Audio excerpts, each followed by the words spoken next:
On this episode of ReLiterated, R.L. Stine gives us the story of an outcast whose parents regretted creating so much that they banished him to the top of a mountain. Then they split up, Mom moved away to Chicago, and it was all his fault. Now his estranged sister, who looks nothing like him by the way, moves into town, and he wants to connect. Will she embrace him or leave him in the cold? We're freezing our snowballs off with Goosebumps, Beware the Snowman on ReLiterated, the podcast that asks the question, how much pod could a podcast cast if a podcast could cast pod?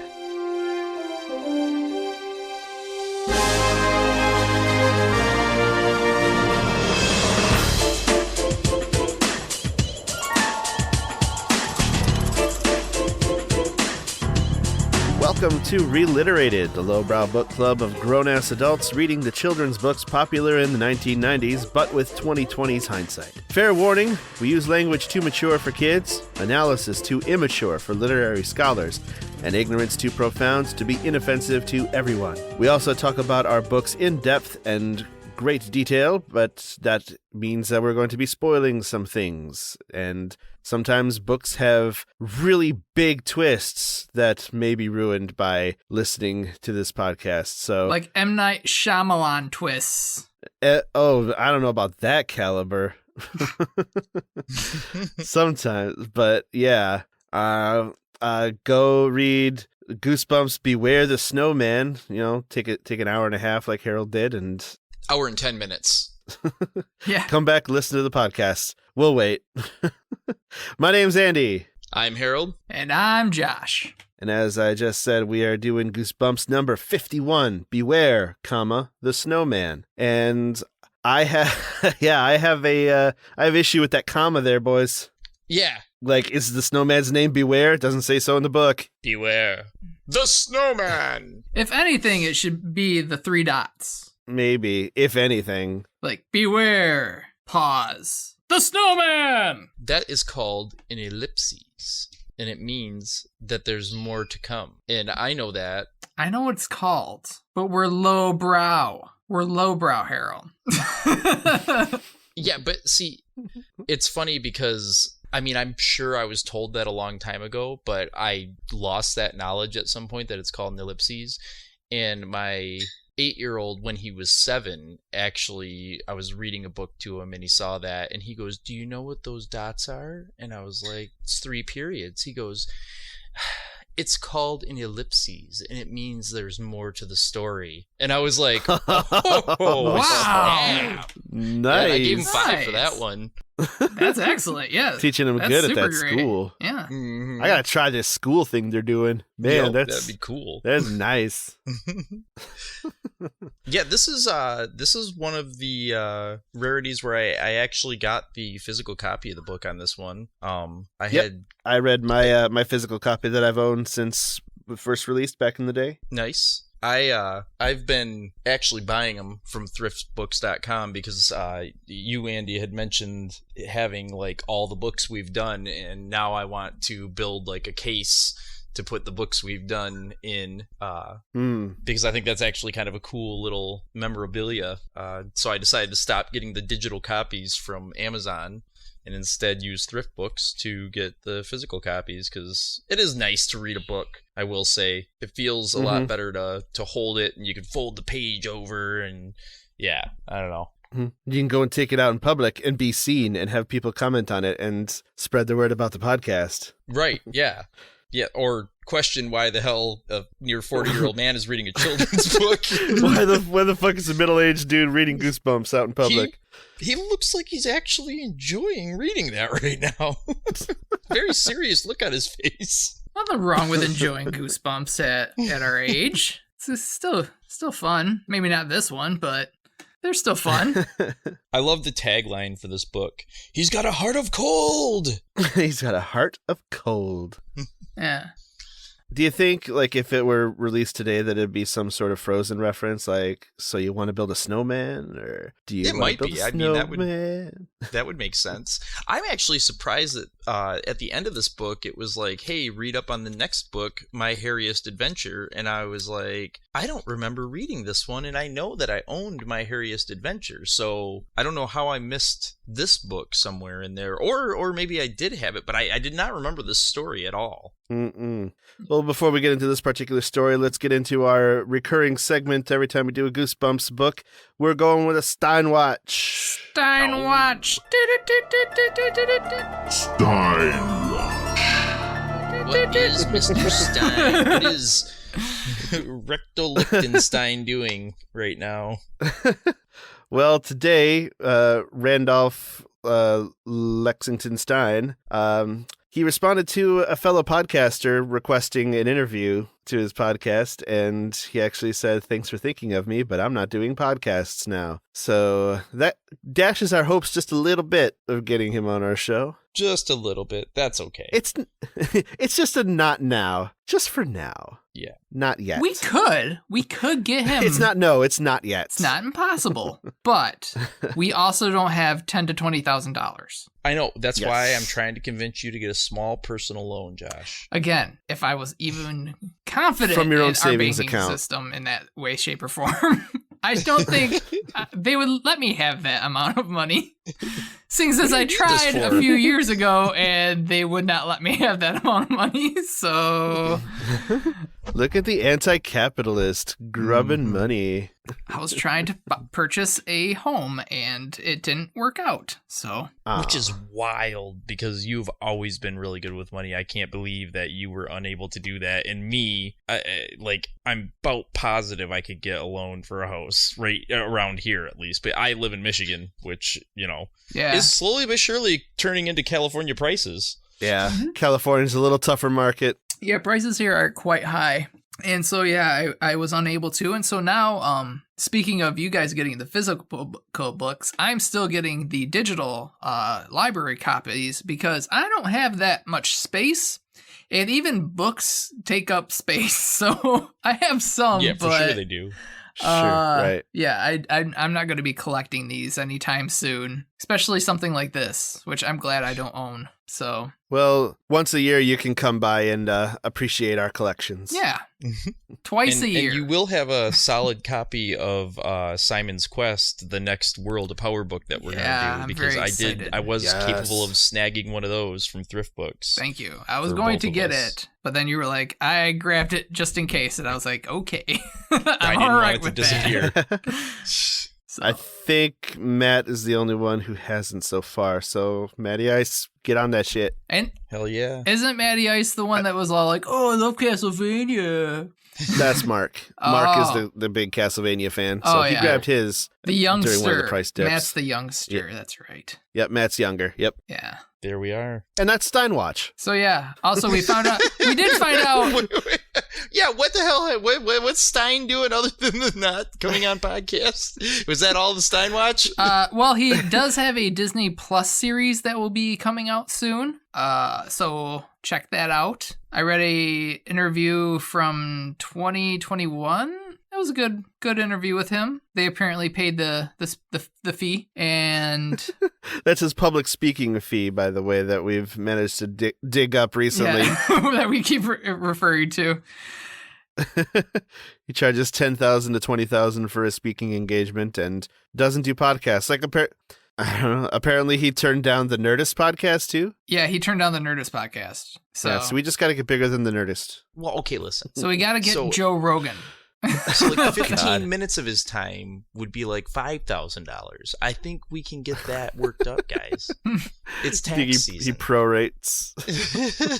All right. Anyway, well, that's what R.L. Stein's doing, eh? Yeah, not a whole lot, but he is from Ohio, so. Yeah. Yeah. So that fact combined with the quality of the story we're doing today is he's dropped a couple rungs on my esteem ladder. I've got a lot of good memories of Goosebumps. Yeah, we're just making fun. Ohio people, we do love you, just not as much as everybody else. We're from Michigan. We can't help it. It's in our blood. Yeah, we're not allowed to. It's an unwritten rule. Yep. And it's funny. These guys don't even watch sports ball. and they have that hatred. So I watch sports ball sometimes. I thought that we didn't like Ohio because of the smell that's always wafting up here. Toledo. That too. Yeah, that too. Hey, they have Cedar Point though, so Barely. Yeah, but it's technically, I mean, we should just go in there and like take over Annex Cedar Point. And just annex Cedar Point. yes, we're gonna annex Cedar Point. Yep, that little peninsula there, that's ours. Just build a straight road right through from Michigan to Cedar Point. Cedar Point is the Crimea of Ohio. And Michigan is the Russia. Oh no, Andy, do not equate us with Russia. I do not. Never mind. They can keep Cedar Point. Oh man. Anyways, let's talk about Goosebumps. Beware the Snowman.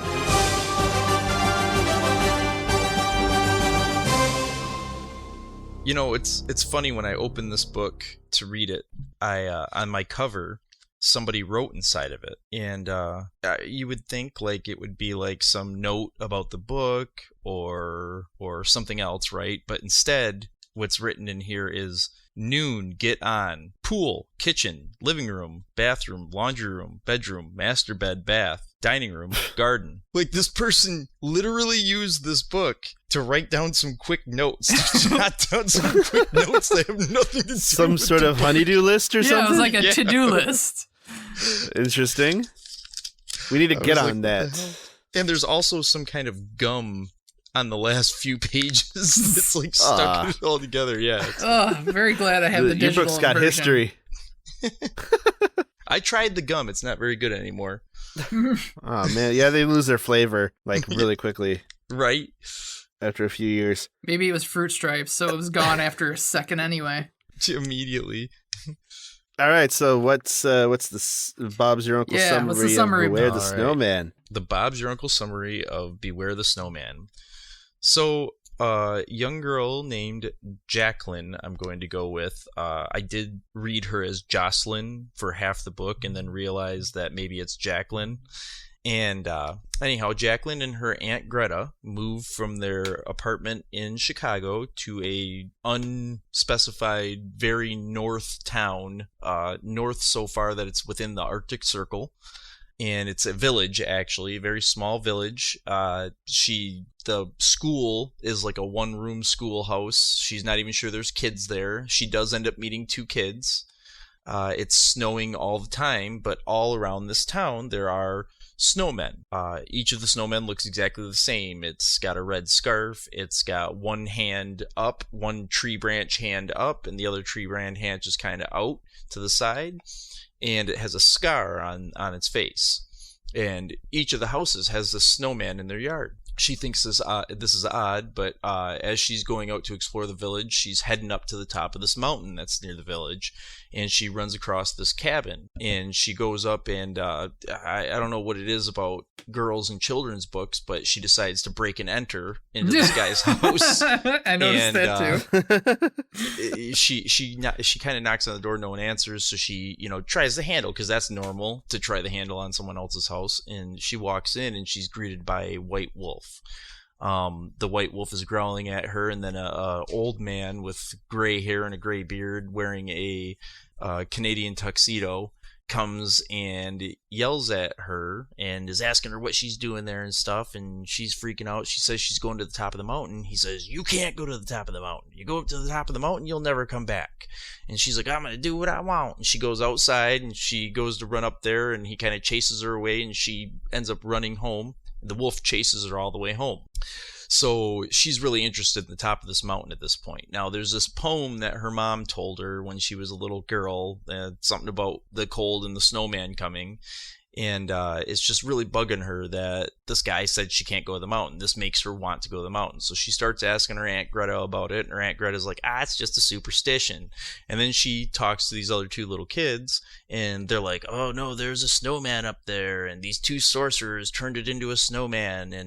And if we go up there, it'll take you, or it'll come down to the town and get us." And she's like, "Whatever, you guys are full of crap." So then she goes up the mountain eventually. She gets them to distract that man, and she goes up to the top of the mountain, and no shit, there's a fucking snowman, giant snowman in there. And the snowman tells her that he's her father, and that her mom and her aunt were the sorceresses, and they turned him into a snowman on accident. And then when they couldn't turn him back, they decided to run and take her with them. So he says he can't tell her how to change him back, but he can give her a hint, and he tells her the first part of that poem, because there were 2 verses. And she realizes, oh, I just got to read the second verse. Her aunt comes up the mountain because she knows she's up there and tries to stop her. And it's a back and forth between the snowman and her aunt, where her aunt's like, I'm not a sorceress. And the snowman's like, she's definitely a fucking sorceress. And then her aunt's like, oh my God, he's an evil monster. And she's kind of like, yeah, of course, because you don't want me to have my dad. So she ends up getting a hold of the book that her aunt conveniently brought up with her for some reason. And after like multiple should have lost the page situations, she is able to recite the last verse, and no shit, it's a red scaly demon monster with like a bull head and purple tongue. And then the guy comes up the mountain with all the snowmen. They like march up and they push him into the ice wall, and there you go, it's defeated. And turns out that the gray-haired dude is her dad the whole time. Bob's your uncle. Beware the snowman. I think you've done better. Yeah, I think I've done better too. just read it today. There was that a was lot the going issue. on. You had too much information. I don't know. You need to lose some of it. You need to savor this information. Realize what you can leave out and what you can keep in. But yes, that was a good sum up. More or of less. Yeah. I mean, that's the summary of the story. That's what happened. I actually had to like add a little in there because I was like, man, I could end this real quick. Like it could have just been they moved to this town. She goes up on the mountain. Snowman says it's her dad. That's not her dad. The old man's her dad. Bob's your uncle. And no, I still wouldn't have been able to glean the plot of the book from. Now, in your defense, this is a very, I don't know. This is not one of his better books, for sure. No, I'm going to say that. And it's not a very straightforward kind of plot. No. And you try to withhold information and be roundabout and revealing who the old man is, and the whole mystery that Jaclyn, whatever, her Aunt Greta was trying to keep from her. So yeah, I summed up my thoughts earlier when I read it before everybody else, and I was like, it's a bad M. Night Shyamalan film. That's what it reminds me of. Like, there's a twist, but it doesn't really have anything to do with the actual story. And there were multiple twists, though. And multiple twists. And so it just... Wait a second. When the snowman told Jaclyn that he's her father, she screams, I was Star Wars. No! Oh, yeah. Immediately That's Star Wars. impossible! Yep. A very direct homage to Empire Strikes Back. Yes, very much. That's what I thought as well. Which is why it's Empire, the worst one. No, it's the best one. No, everybody what it says so. means. Everybody says so, I guess. I don't know. Yeah. I put in my notes That's what everybody says. Under chapter 26, it's insert Skywalker no. But yeah, this town, Sherpia, it's just in the Arctic Circle, as though like Arctic Circle is a country. It gave me kind of like Scandinavian vibes, maybe. Well, for me, I thought Canada. it was more northern Canada. It was probably it's probably Canada because they moved there in a van from Chicago. So I was thinking northern how Canada they or gonna Alaska. get to fucking Norway. Yeah. But with everybody so light-haired and stuff, I don't know, I got some Scandinavia vibes. Old mountainous village. Well, the brother and sister had straight black hair. Right. Oh, did they? Yeah. Yeah. But they have blue eyes, and I was like, details. that's not an Inuit trait. And I thought what was kind of interesting was the name of that town, Sherpia, like trying to play off Sherpa, I'm guessing. Like right. the Which guys is like that a lead you up the Nepal, mountain. Mount Everest type Yeah. thing. Yeah. Like a Sherpa is a mountain guide. So it has like every mountain culture kind of mixed into this nondescript mountain village Yeah. in the middle of nowhere in the Arctic Circle. So the book starts with the poem, which is, when the snow blows wild and the day grows old, beware the snowman, my child, beware the snowman. He brings the cold. And that's the first part of a poem that she remembers from her childhood when they arrive. When she was 5. She's 12 in this book. Yeah. So when she was 5, before her mother died, she remembered this story, or this poem. And it kind of just came to her as soon as they got to this town, which, I mean, she couldn't figure out why, but I'm like, I don't know, there's a bunch of snowmen everywhere and it's freezing cold. Yeah, kind of You makes know. sense. I feel like that would pop in my mind. Did you get the kind of idea that this was more of a spell book than a poetry book? Yeah, oh yeah. Because Mm-hmm. when she finished the poem, when she read it off the page, which I don't know why Aunt Greta brought the book with her, maybe because it was a spell book and she was there to kind of renew the spell. Apparently after 10 years, the spell starts to wear off. But she doesn't have and that any would have meant magic. freedom for the snowman. No, she was a sorcerer. No, she too. wasn't. Nope, she Aunt wasn't. Greta She had no... zero magic. I thought that Conrad said that the sorcerers were the 3 of them, like they were all 3 No. sorcerers. It was No, just Conrad and Jaclyn's mom. You're believing Jaclyn's Big mom, Snowman's who lies. has no Yeah. name. Don't believe the lies of Big Snowman. Yeah. Oh, okay. I got it. I found it at page 109. I have no magic. Your mother and father were sorcerers, but not me. So why did she bring the spell book?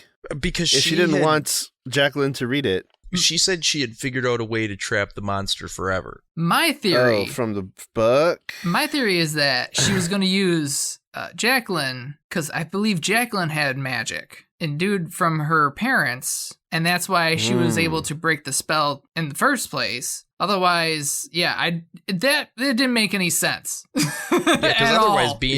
being magic wouldn't really matter if you can just read the words from the spell book and they work. Uh-huh. They gave no inclination that Jaclyn was like a sorceress in the making, like a Harry Potter before Harry Potter was Harry Potter.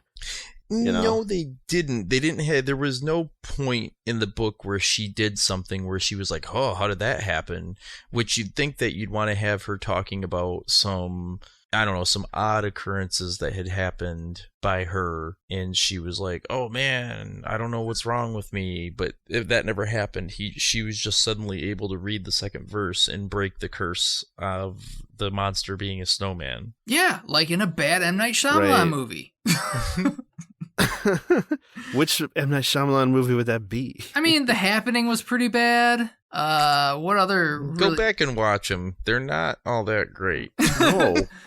Again, the I don't only wanna. good ones really are The Sixth Sense. If you don't know the twist, Unbreakable is probably my favorite one.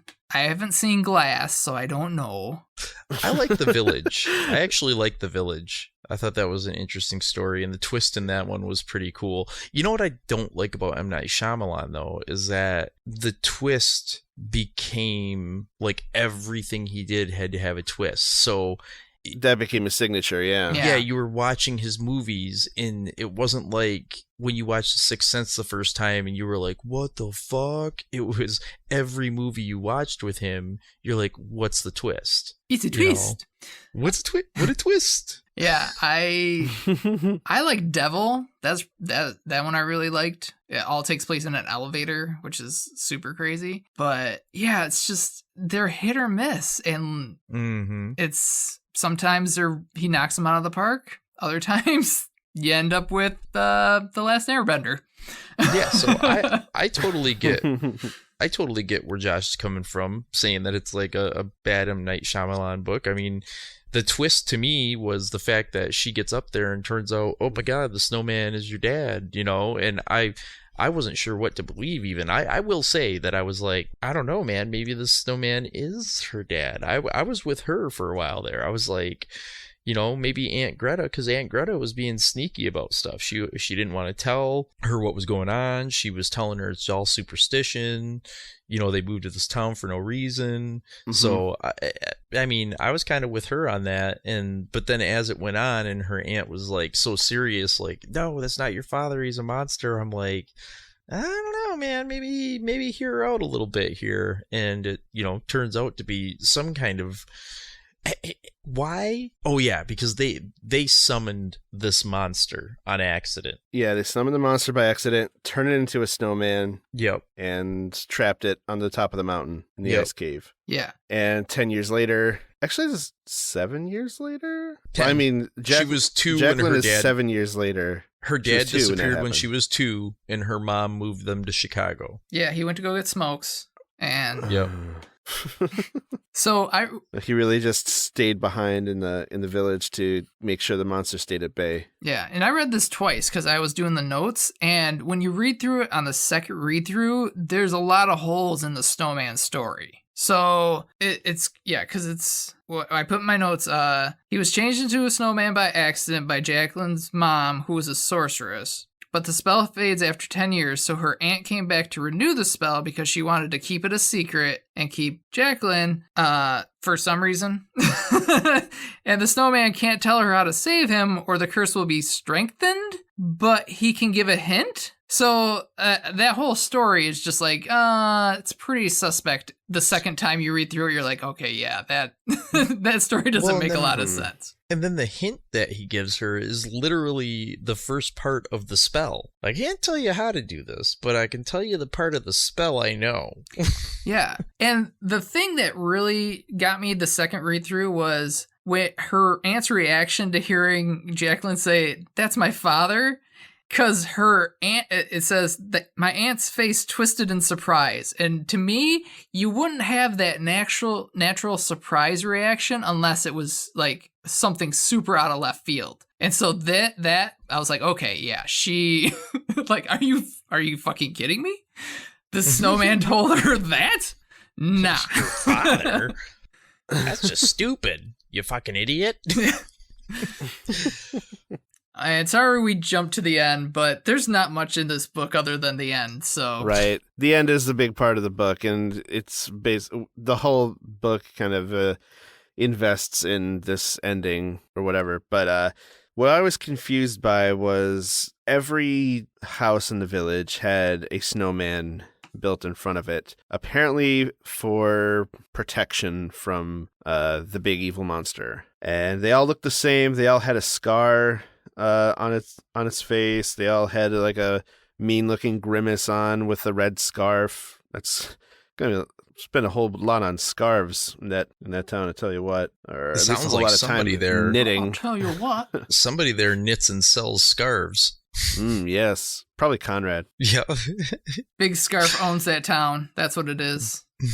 Was, I guess, the purpose of everybody having a snowman ward or whatever in their house is so that Conrad could like summon the snowman army to fight the monster in 10 years or whatever?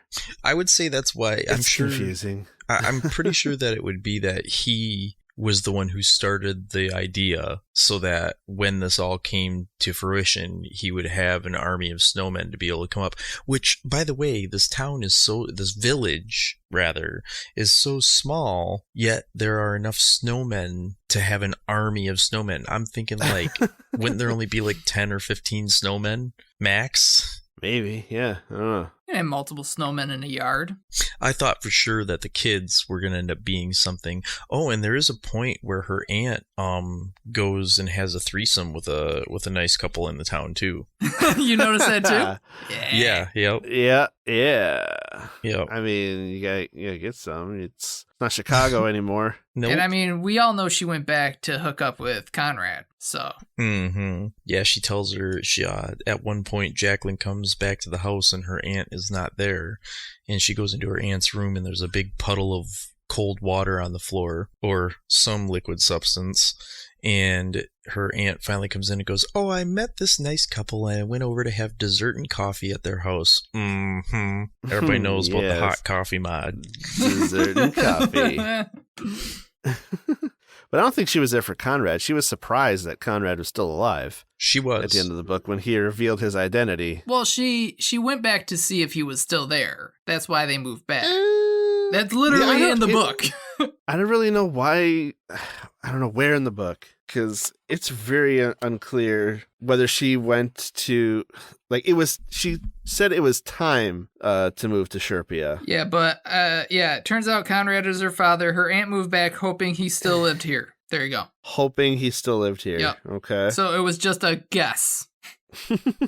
Yeah, he had decided big guess to stay. to fucking move all the way up there. From living, what they said, they lived in a lakeshore apartment in Chicago. Fuck. Do you know how much those things cost? Her grandma or her aunt clearly is independently wealthy, though, because I don't know where she was planning on getting a job in this village. Yeah, they kind of gloss over the kind of important logistics like that. Mm-hmm. We don't need money. We have snow. We got snow everywhere. And these crazy And the snowmen. snowmen will protect us. Yeah. Yeah. Yeah. Yeah. The wolf is pretty cool. I like the wolf. I don't The like his wolf, name. Wolfsbane. Wolfbane. I guess that's Wolfsbane. the only Yeah, clue. the wolf is Wolfsbane. I guess that's your clue that he's a sorcerer because Wolfsbane is used in spells, I guess, sometimes. Yeah, but isn't it called Wolfsbane because it's like poisonous to wolves? I don't know. I didn't Like, do why that would a much wolf be named research. Wolfsbane? That's like a person being named Cyanide. This is my son, Poison. Human killer. Poison human killer. Poison human killer. Smith. Poison human killer Smith. Yep. and his Wolfsbane. So, what else can we say about this book? Yeah, there's not a ton. I mean, like I say, when I was reading, I'm gonna go ahead and say it, even though I hate the idea of it. But this book was mostly filler. I mean, it really was. I feel like it was just written to be the next book in the series, and I found it. Does it seem strange to be a book like that? It's a book about sorcerers in Goosebumps, But it's not. It's just there's sorcerers in it, kind of. I mean, it involves sorcerers and sorcery, but the typical kind of Goosebumps book is just monsters that are, or paranormal stuff, afterlife stuff, dead things, zombies, whatever, goop monsters that live under your sink. Chapter 10 is literally her not being able to sleep, sneaking out of the house, making it a little ways down the road, turning around and going back because she was scared of the shadows of the snowmen everywhere. It's only like 2.5 pages long, but the whole chapter is just about that. There are 33 chapters in the book, and you could very easily have like 3 chapters, maybe. Yep. Like, these are regular chapters split up into, like, it's a chapter every couple paragraphs. This is just really lazy Stein. He even pulls a Rand. He pulls a Rand because he explains how to build a snowman. Does In this chapter overlap 21, with He he does. explains Killers? how to make a snowman. 97. It was published in 1997. Yeah. It's not a good book. It's just not. I'm sorry, R.L. Stein. You've had some good ones, but this is a stinker. Yep. This one sucks. This one was a stinker for sure. This episode, it stands for Rare Letdown Stein. Rare letdown Stein. Yeah, Yep. really. I mean, giant snowman could be terrifying, but it's just not in the right. It's not in the right story.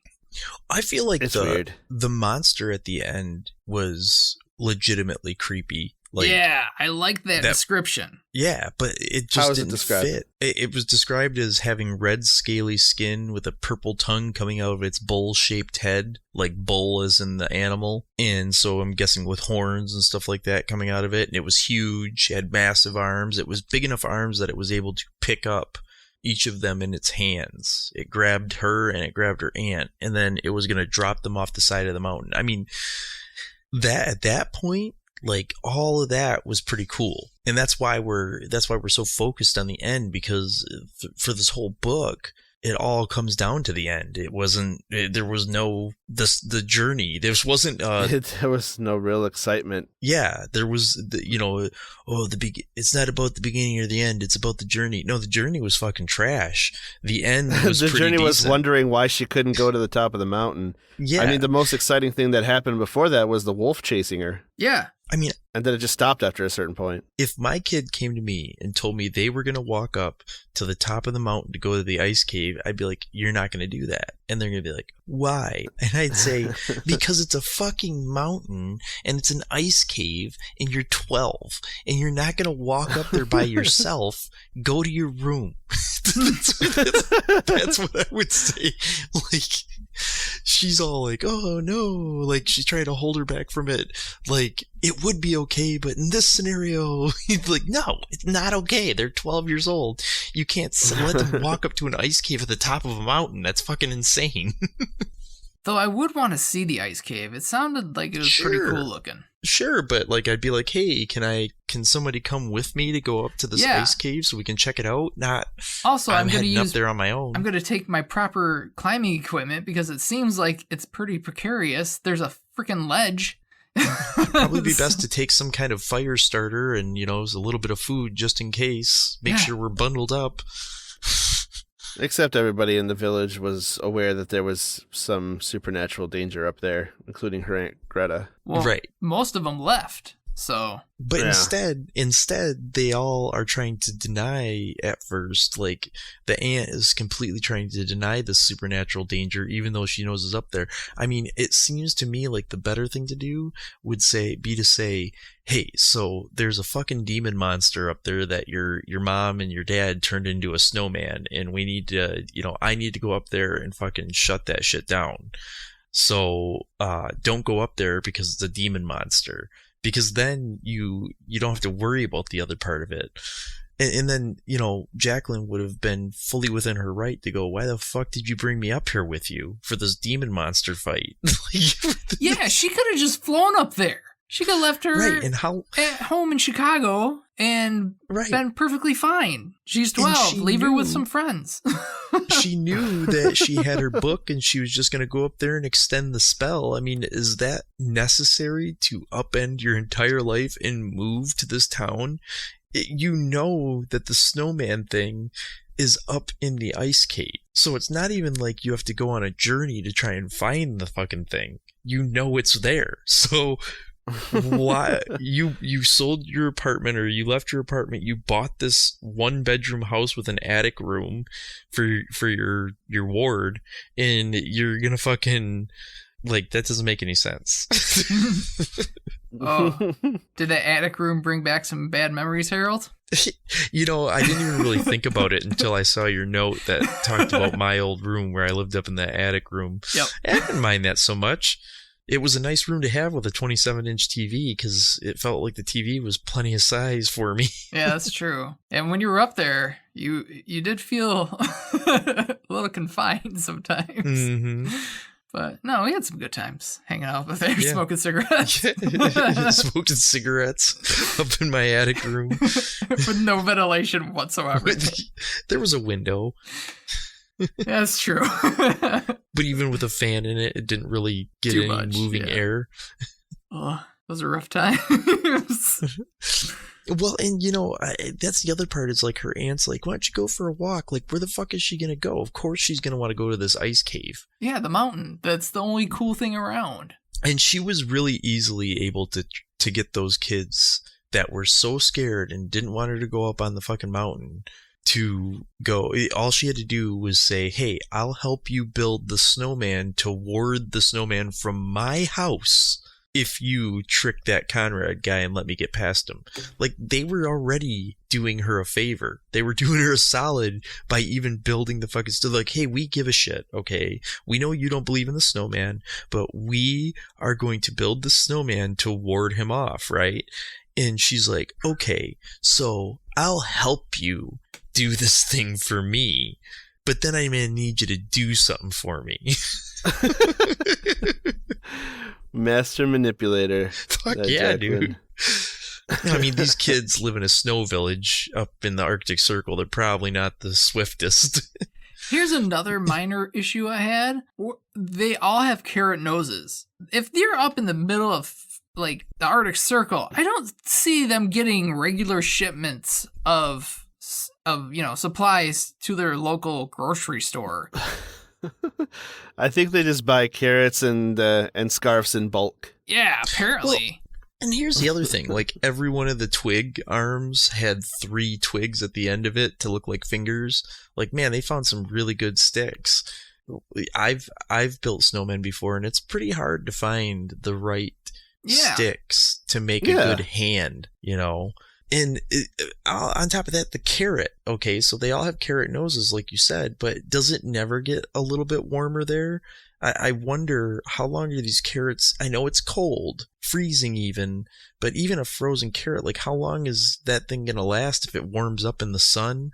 Because I mean, the sun shines, and if the carrot's sticking out, I mean, I feel like these carrots would wilt eventually, and these snowmen would have like droopy noses, possibly moldy droopy noses. And is it ever explained why the snowmen all have the same scar? It's like, just to it look like big snowman had a scar? the big snowman had a scar. Yeah. They all just look like the big snowman had a scar? Yeah. Okay, okay. I do not like how it ended on a terrible joke. Right? The snowmen are like, can we go back down now? It's cold up here. Yeah. Waka waka. You're fucking snowman. You'd want it colder because that way it ensures that your life is sustained. It increases your life expectancy. I expected to turn the page and find like a little bit of ending, like where Aunt Greta and Dad and Jaclyn all moved back to Chicago together, and they were able to live, and then maybe even like they came back in winter, and outside there was a snowman. Ooh, like that would have made more sense, or something like but to have it just be the snowman saying it's cold up here, like that was when I turned the page, I totally expected more story to follow. Right. But nope. Yeah, I also turned the page and I'm like, oh, it's the preview for the next book in the series. I thought there was going to be more. Okay. Which, again, doesn't make a lot of sense to me because I had my hairiest adventure when I was in elementary, and this is a chilling preview, but this book was released in 1997. Yeah. So, my preview is for How I Learned to Fly. So I'm guessing that my copy, because my copy doesn't look like a traditional, the Goosebumps books I'm used to. Oh, it's from the newer run? So I think it's from like a reprint, yeah. Yeah, the reprint run, yeah. Yep. The original number 52 would have been How I Learned to Fly. Okay, that makes more sense. I just realized how long it took for them to even tell her why not to go up to the mountain. Chapter 6! Chapter 6! Dude. And it's Conrad! Yep. So she doesn't believe him because he's crazy. Granted, chapter 6 is not far into the book. I mean, it's yeah, that's true. This is still chapter 1 territory in a real book, yeah. I mean, in a different formatted book. In chapter 9, they foreshadow the threesome that Aunt Greta has. The third sentence is Aunt Greta was bending over a carton in the small kitchen, pulling out coffee mugs and placing them in a cabinet. Ooh, that Aunt Greta. Yes. Because I'm looking through my notes to see what kind of things I have. Oh, chapter 10. She can't sleep and she hears a wolf howl. Guess I'll go for a walk. Yeah. Real That's smart. What I'm saying. and not just that though, but in that whole chapter is her walking outside, getting spooked by the fucking snowmen, and turning right back around and going back to the house. And then she can't get in the house because the door's locked, so she fucking has to push open the window. And I thought it was funny because it was like, I pushed the window with all my might. I was surprised at how easily it opened. Well, if you're starting to push it, do you need to use all your might if it starts opening really easily? Yeah, if it's a good window, it should go up and down very easily because it's a good window. Right. I mean, you can human beings can start with all their might and then be like, oh, I don't need all my might. You know? Yeah, there's a few other notes I have in here. Oh, here's one. Cold snow dropped in my boot, soaking my sock. All right, you lived in Chicago. We're from Michigan. We understand, and you would know to put a fucking plastic bag on your goddamn foot before you put it in the boot. Everybody knows this if you're from the snow. Everybody. I never did that, Josh. Well, I never did that either. you guys are both wrong. We're everybody. You're obviously not. Well, apparently I'm smarter than you guys because I didn't have a lot of wet socks. You moved away from the. Yeah, because I got you moved real away smart. from the snow. I moved away from because the snow. you had to wear grocery bags instead of socks. No, they were over my socks, protecting my socks from the water, from the snow that would get it would turn into water and get my socks wet. So protected them. People who are man enough to live in the Midwest just bear wet socks. It's fine. I mean, I just had boots and snow pants that went over them. I never really got snow inside my boots. That's the point of the boots. I guess I never wore them when I had everything boots. on, though. Yeah, now that I think about it, it was only when I didn't have that stuff on. Okay, that makes sense. Right. Yep. Snow pants go down over the boots. You don't get snow down your boots unless you're like really rolling around in it. And now I don't get snow anywhere because I live in a place that doesn't get snow. All right. You're just always on fire. You're just always on fire. Good chunk of the year, yes. Oh, here's another note. The cave is cut in the ice. Everyone calls it the ice cave. Good wordplay there, bud. Nice. Why didn't they call it the fire cave? Or the monster cave. So also I'm confused. Back to the end. It's a very confusing ending. When the snowmen, the army of snowmen, again, probably like 10 to 15 snowmen, come up the mountain, they're like thumping up, right? And they just kind of like push, they just go at the guy, this monster that was able to pick 2 human beings up and dangle them over the side of a mountain. Okay.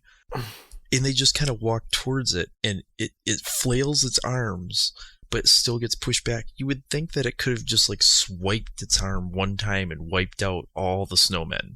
Yeah, I don't understand how the snowman had the power to subdue the big monster, especially with those stick arms. Well, when I was reading it, in my head they were forming like a blob type of a thing, like a giant snowman, and that's not what they did. That's not what the book said. I know. That's not what that's just how it played in your head. Because that's how it ends it. Because that's how they trap him. Is they do that to trap him in the ice. No, they don't. They push him into the cave, and they push him into the ice of the cave, and then all the snowmen are fine. Mm-hmm.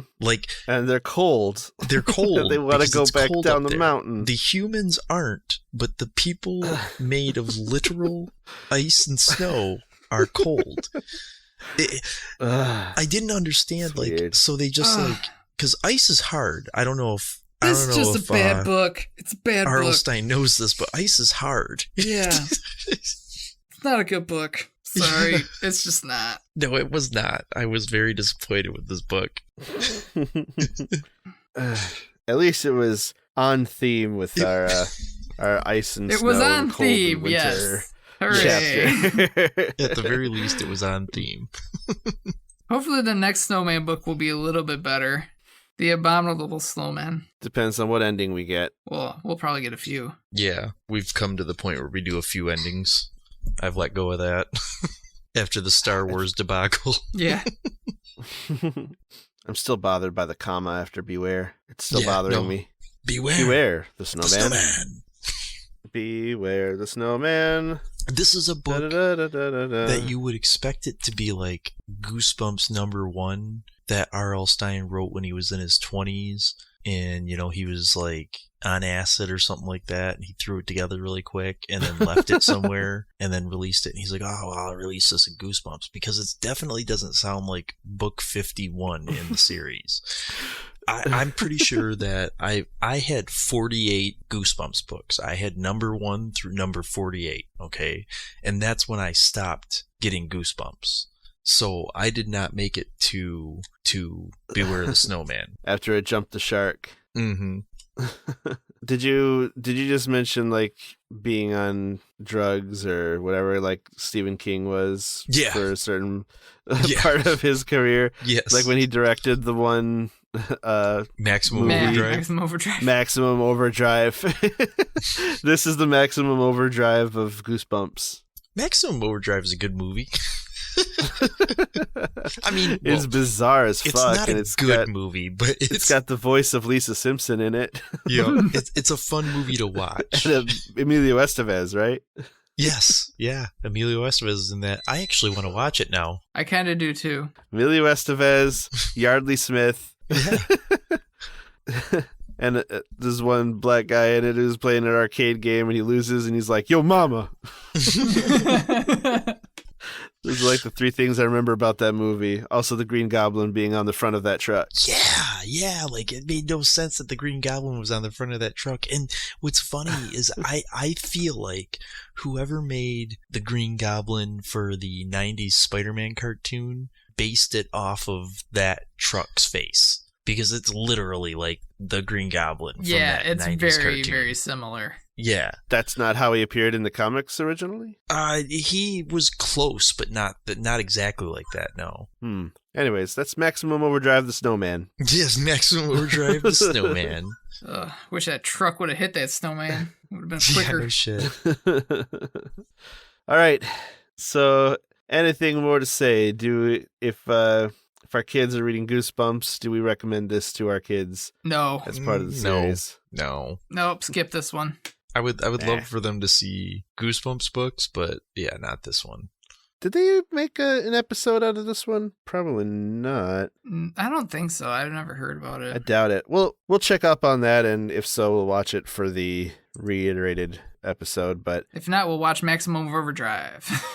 Yeah, we'll just watch Maximum Overdrive. There we go. It's a good compromise. Okay. So yeah, next time, getting ready. I'm excited to read The Lion, the Witch, and the Wardrobe again. I haven't read it in a few years, so be good to revisit that one. I've never read it, so that's going to be interesting for me. Nope. Yeah, The Lion, the Witch, and the Wardrobe from the Chronicles of Narnia series by C.S. Lewis, coming up next week. Now, did you not read it because of the religious undertones? I didn't know that it had religious undertones when I was a kid.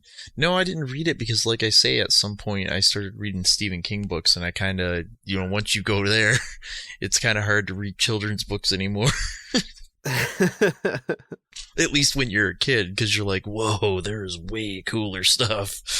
Yeah, and The Lion, the Witch, and the Wardrobe was literally written for children, so we know that that's a kid's book for sure.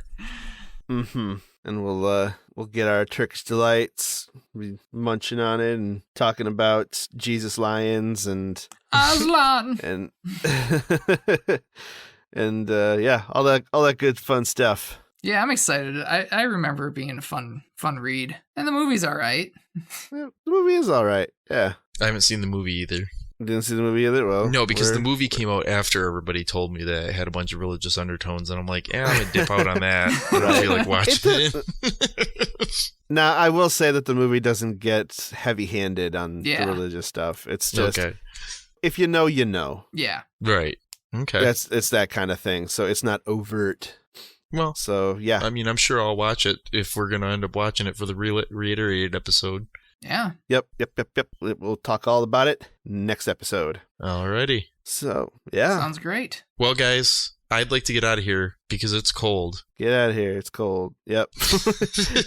Can we go yet? It's cold. Can we go? Yeah, it's cold right here.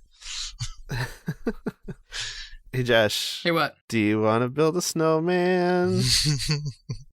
Then come back to Michigan.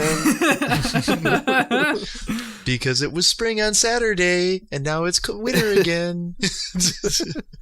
Yeah, it's been 70 every day here for the past week and a half, so I'm all right with it. It was nice the other day. It was like, oh man, it's like 40s, almost 50 degrees. It feels good. And then I woke up this morning, I looked outside, I'm like, what in the fuck is that? It snowed all day. Yeah, This morning, yeah, what the fuck? We had fresh load of snow all over everything. It was gross. Just as it was all melting. I had frost on my window. Oh, nice. Yeah. So that happens sometimes. Get the old scraper out.